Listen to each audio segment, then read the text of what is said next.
As was mentioned, the public is being allowed inside the St. Margaret's Church now to pay their respects to the former First Lady.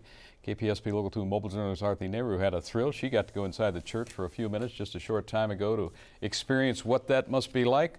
What can you tell us, Arti? Chris, it was a very moving experience for us as well as those attending.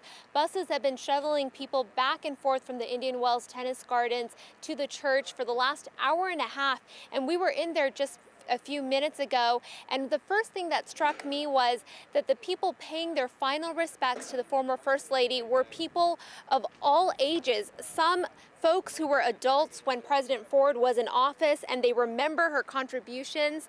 Others, young children learning about her for the first time. Now, as some of the people walked out, I was able to speak to a few of them to ask them, what brought them here. Some were visiting from different parts. They weren't even from the Coachella Valley, some from Northern California, others out of state. And one woman told me that she came out here because her husband was a Holocaust survivor and he was displaced and eventually in Michigan, and President Ford, who was a congressman at that time, helped him indirectly get his first job.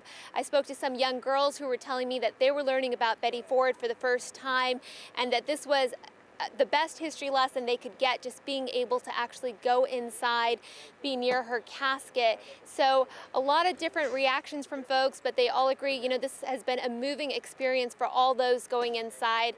We saw quite a few folks, in tears and kneeling down and praying by her casket. Chris, of course, we're going to be here until probably about midnight tonight, going in again, and we'll have more for you at 11 o'clock this evening. For now, live in Palm Desert, Arti Nehru, back to you, Chris.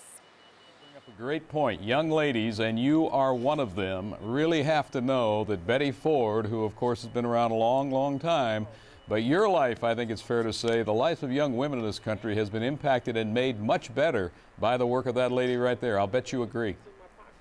Of course, Chris. This is a woman who raised awareness, who spoke about things that I'm hearing people didn't talk about back then, whether it was breast cancer. Exactly, and that's what I was getting from the younger girls here. They were telling me that they feel it's her contributions that they're living in the type of world society that they are now, where they can openly talk about problems like painkiller abuse, drug abuse, or alcohol abuse. Very well put. Thank you very much, Arti Nehru, live outside St. Margaret's Church for us in Palm Desert.